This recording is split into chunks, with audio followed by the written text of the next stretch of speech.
The building was designed for a loose fit with its occupants. It was all constructed of very durable materials. So you can change the occupancies without modifying the materials very much. Right? Modern buildings have trash out interiors by and large. We're talking about the interior finishes like carpeting and everything else. They've also got trash out mechanical systems and building envelopes, as in a modern curtain wall.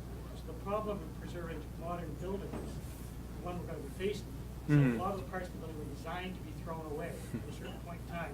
And if you put them back into the building, then you end up with this problem of having a building which doesn't meet contemporary requirements in terms of energy conservation or the need to redo the interior finishes. I don't like this wallpaper, I've got a new office, fix it. Yeah. So, with respect to that building there, the lessons can't really be carried over unless we stop designing buildings the way we do. And going back to fix the existing stuff, I'm involved in one of those right now. It's not going to be very easy because you're going to have to throw part of the building away. The NCC's had some of these problems with buildings I've worked on for them with modern buildings. And I just was wondering if anybody's got any thoughts on that. Sure. It's not going to be easy. Sure. I get to speak to this one because I've worked on the product.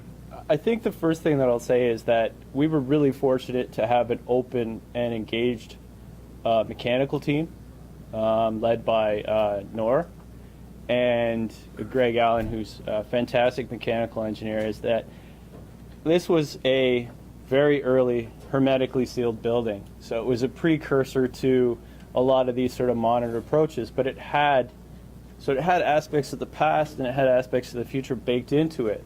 And one of the reasons why the Sir John A. Macdonald building, in my mind, was as successful as it was and saved as much fabric is that we had buy-in from the mechanical team to not implement a single system, and actually use a multiple system approach. So, we were able to reuse a lot of the pathways for ductwork.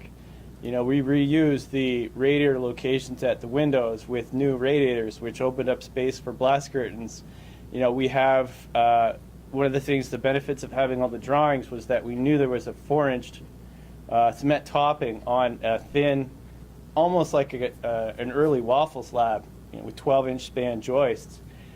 And what the cement allowed us to do was to put in-floor heating and cooling in the wings of the main hall, which were used to be behind the teller counters. And then then we had the speaker benches, which actually housed the bass subwoofer for the line array speakers, with the line array speakers above, with seating, with the teller counters. But beside the subs, in those two void spaces, we had air trickling in, plus the manifolds for the flooring system.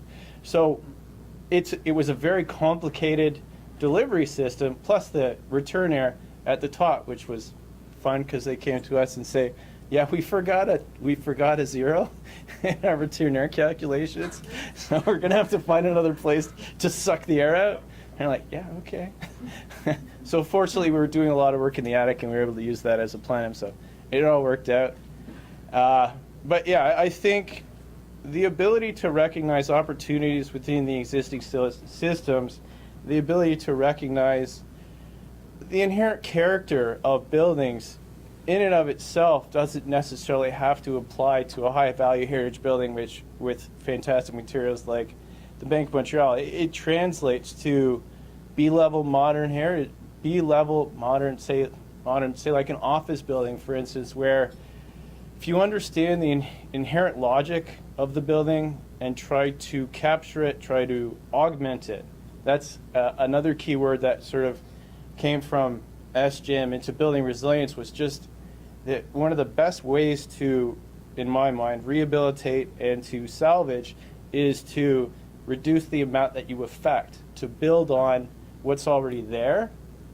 And that allows you to avoid, if you're just building on top of, oftentimes because you're not fighting the building, you stand a much better chance of intervening in a minimum impact way. And I've taken up way too much time. So. Other questions? Yes? I have a question about Vancouver. So I wrote about Vancouver in my thesis, and what I loved about it was all these plans are online. There's so many of them. This is amazing. All the information is here. And so my question for you is, if you found that those plans were sort of like an accurate reflection of what's happening in the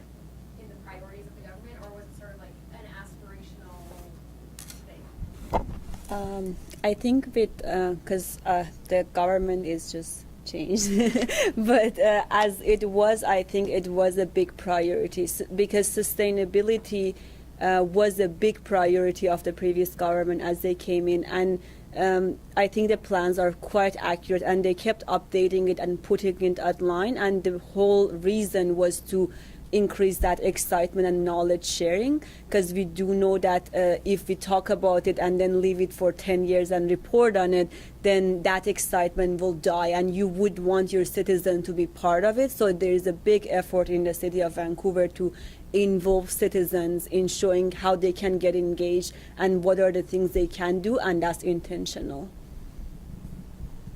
Having lived in Vancouver, one thing I'll say about Vancouver is it very much considers itself part of Cascadia. And if Portland and Seattle are doing things, Vancouver has to. That's true. Other questions? Yes?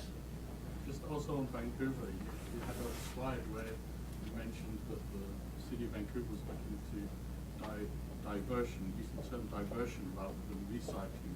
Was there a reason why diversion was used, and is it what does it actually mean?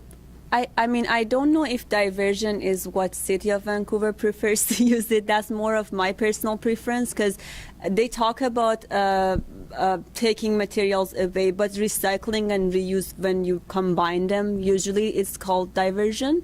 So, and I mean, that's exactly what happened with the first version of the bylaw, because they talked about diverting 75% of waste, hoping that some of it will be salvaged, and that wasn't the case.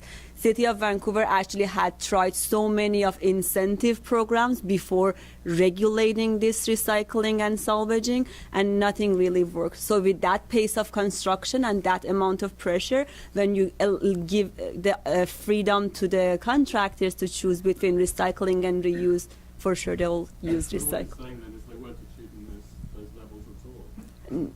If, The sorry. industry was not achieving the recycling levels, even though they were assessing them, they weren't achieving them. Well, they were the norm in the housing demolition was 50%, and the reason was that wood wasn't recycled. So as soon as City of Vancouver said you must recycle or divert 75%, they had to basically recycle wood, and that's why they could so easily achieve average of 86%, because as soon as you recycle wood, you hit that high level, and that is why they never went salvaging when they said 90% for heritage listed homes, because they could easily just be careful about picking materials and just send it to recycling and meet that 90%. That's what I'm trying to raise, is that it sounds nice in theory, sounds phenomenal in theory, in fact, 80% recycling.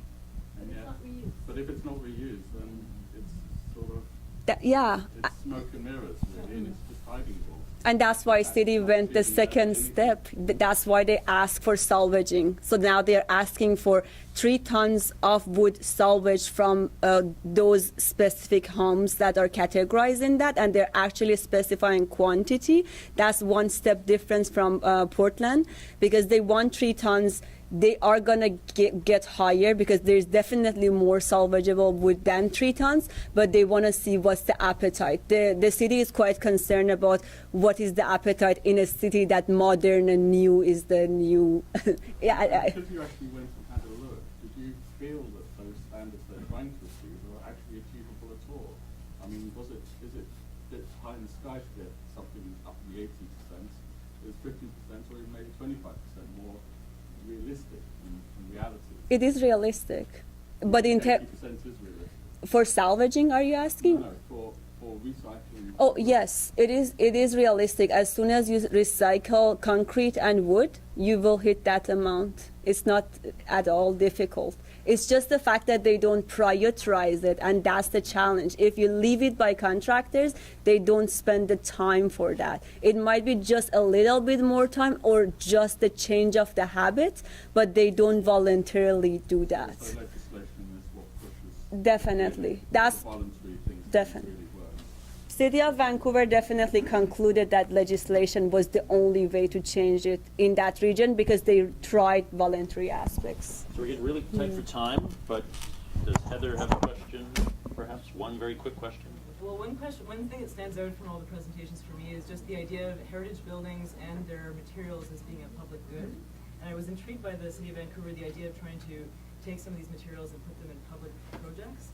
I think I work for the NCC, and we have a portfolio of barns, for example, where in the past we would, if we had a barn deconstruction or a partial demolition, we would have no trouble getting rid of the barn board to outside organizations. But more recently we realized actually it's a value for us within our portfolio to keep that and reuse it in our own rehabilitation projects. And so it's a way of keeping actually that material in the public realm, in our public, you know, in terms of public good. And I think that's an interesting thing. It's always a challenge with, you know, it's one thing to make sure the material is reused, but how is it being reused? Correct. And can we keep that public value in some way?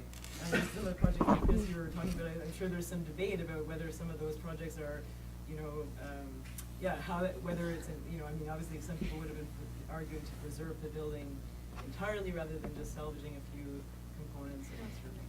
Yeah, and I think that's the problem when heritage is done like in a vacuum, is that there aren't the incentives and the triggers to really try and come up with a more holistic approach or try a more all-encompassing approach. So because it's done in this very, you know, a singular planning permit or a singular environmental assessment, we're not worrying as much about the implications. So we're not worrying about, well, where are all these materials going? Is there a way to link it to all the other parts of the land use planning process, or to link it to, you know, a lot of municipalities have a sustainability plan, a waste diversion plan. They have all of these separate little pockets, and without, and then you've got development and projects being taken on by private developers, and so they have a bottom line, they have a goal, they have, you know, thresholds that they want to meet, and so you have all of these different actors and all of these different pockets, and they don't work together, and so you end up with always sort of you've given up a lot of your ideals to come up with something that in the end is kind of a concession. Great. We're going to have to cut it short. Thank you very much, panel. Wonderful session.